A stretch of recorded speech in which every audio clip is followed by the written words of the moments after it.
Hello, everybody. Welcome back to this edition of Alumni Bearcat Chats. Jacob Wilkins with the mayor of Jersey City, Steven Fulop, and a proud Binghamton University graduate in 1999. Mr. Mayor, thanks so much for the time. Thank you for having me. I appreciate it. Yeah, tell me, we'll get to the Binghamton stuff in a sec, don't worry. But as a mayor, I can't think of a time where local government could be more important.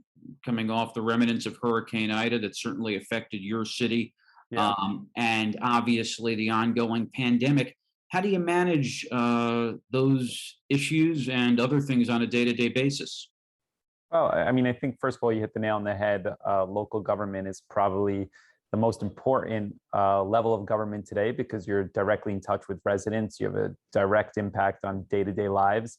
That connectivity keeps you close to the ground with regards to challenges and problem solving. So it's been a tough year, as you touched on, between the pandemic and then, just last week, we're dealing with Ida, or a week and a half ago. But, we have a good team here. We have a good city council, and, the city's a dynamic one where we could actually see some progress that we're making and the changes that are happening.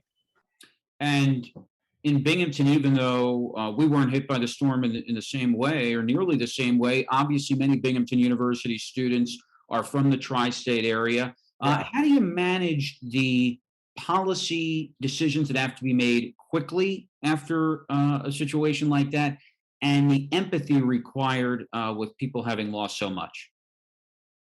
Well, look, I don't think those two things are separate. I think you try to create policies that understand the challenges that families are going through. So you're close to the residents. You see firsthand the loss of life in COVID, people that are scared, or you see the flooding directly in people's houses from Ida. And then you try to make plans and policies that directly impact those people that are most vulnerable, that don't really have the resources or the wherewithal to solve it without the help of government. So, those two things to me are really, really tied together. We try to make policies that really focus on the people that are most vulnerable here in Jersey City.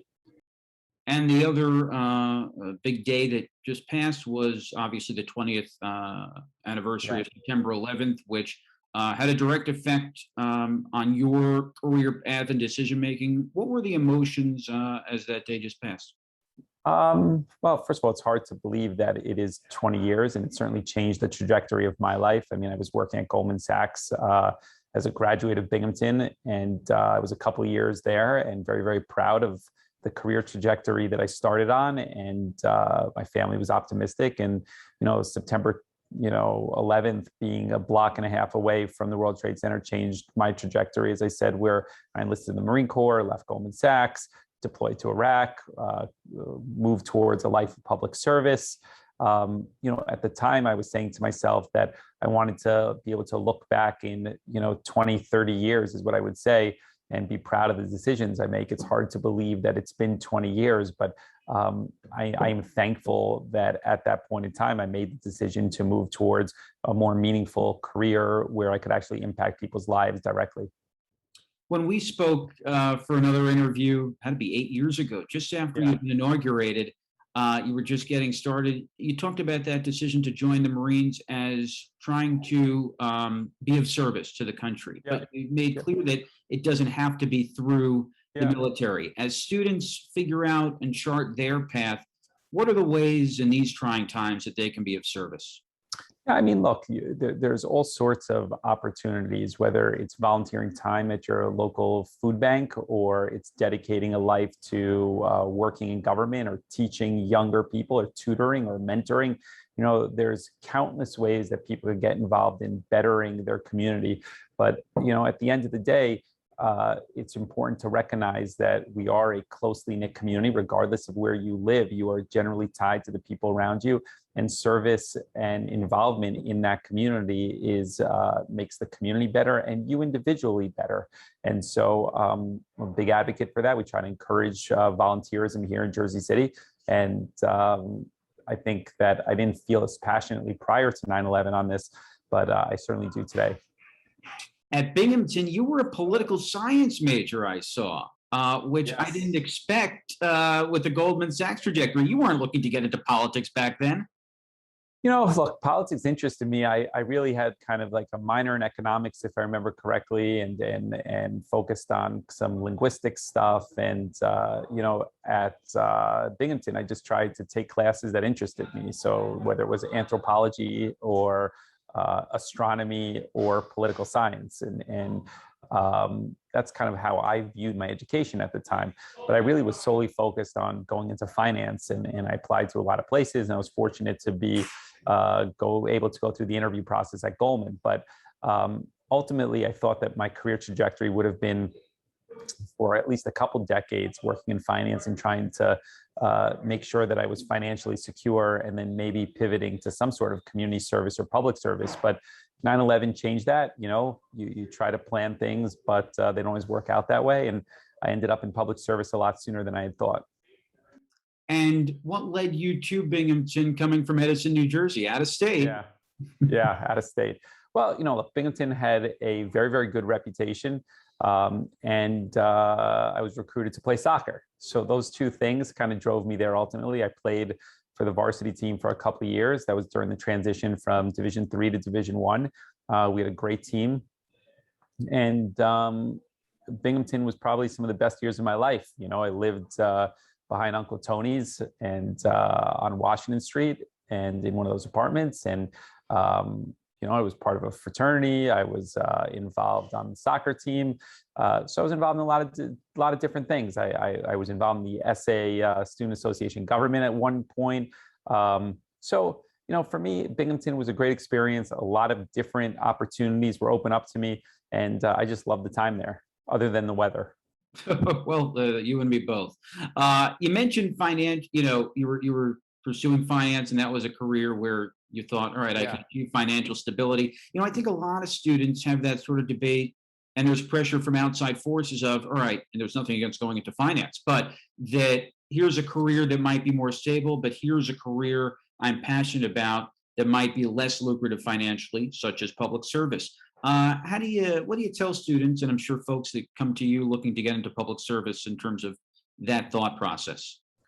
Look, I think it is important to do what you love, and regardless of if the compensation, at least on paper, from what somebody says is the average income for that profession, is high or low. If you're passionate about what you do, you will ultimately be better at it, if not the best, and that ultimately will lead to you being at the top end of that range, if not higher. And so for me, prior to 9/11, I really was focused on finance because I didn't view the world that way. I just viewed it as this was the opportunity to make the most money. I thought that finance was something that was interesting to me, which it was, and the stock market and trading. And little did I know that once I found myself in the world of public service, I would find it much more rewarding and something that I love. And I feel like I'm a better mayor because of that. So it's always important to pursue what you love, and that'll ultimately make you a better professional, regardless of what that is. No one's a self-made person, and I imagine that you had pivotal mentors along the way, particularly as you made such a dramatic career shift.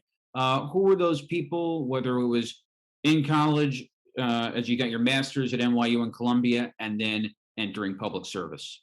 Yeah, I mean, I had some really, really good mentors when I entered finance at Goldman Sachs. I still keep in touch with both of them. One of them is Brian Smith. He's a senior guy at another bank now. And Frank Esposito, who was my direct manager and really took me under his wing, still a close friend today. When I pivoted to finance, to government, the mayor at the time of Jersey City, took interest in my story of leaving Goldman Sachs to enlist in the Marine Corps. He was very kind to me to get me involved in government and politics early, and ultimately that led to my interest. He's since passed away, but had it not been for him having the foresight that this is something that I may like, I wouldn't be here today. So like you said, it's important to find people that are willing to reach back and help you move forward.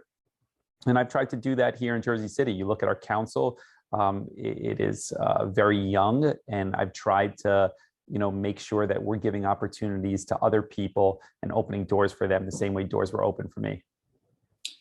In what ways in your career have you been able to gain resilience that have made you stronger? Well, look, I mean, politically speaking, I can't count the number of times that people have said that, my career is finished politically because I might have made a bad decision or something that looked like it was going to work out my way didn't work out that way. And, the pundits would always say that this is the end and he had a good run. And each time we put our head down, work hard, and we've come back stronger and more successful. So it's made me understand and appreciate that hard work will overcome a lot of the spectators, so to speak, that kind of preordain whether you're going to succeed or fail. And at the end of the day, in many ways, you control your own fate. If you're going to work hard, it may not work out perfectly the way you want it to, but things more than likely will break your way if you prepare and actually do the necessary work. So we've had our share of challenges here, no question about it. And I learned from each mistake and come back a little bit stronger. When I first spoke with you in 2013, you were not married, and now you are married to Jacqueline with two beautiful children, Jackson and Stasha. You were working 7 a.m. to 11 p.m. days back then. I imagine the kids don't work around that schedule. How do you manage it now? I mean, I'll give you an example. Today, I was up at 4. I went for a run because that's the time that I can go for a run now. Then I went to, obviously got ready. First stop of the day was, I get Jackson when ready early in the morning. Then I headed out to a campaign stop from 7 to 8. Then I came back home, picked up Jackson, took him to school, dropped him off, had a couple of meetings, and now we're here. And that'll go straight through the day. I'll pick him up later from school and then head on home. And then have some community meetings at night and then walk a couple of districts because we're in the campaign season. So, I do my best to prioritize the family and make sure that I'm there because, being that I was, I had kids later than most families, everybody tells me it goes fast. So I try to appreciate all the little things. Well, wishing you, as always, the best of luck and continued success, and really appreciate, especially in this very busy time, you giving us a few minutes. Jacob, you're the best, and I really appreciate you doing this. And I miss Binghamton, and I'm looking forward to come back there at some point to visit. I was a resident of CIW, Jessica and Oneida. Spent a lot of time in Newing. I mean, those were good memories, all good memories.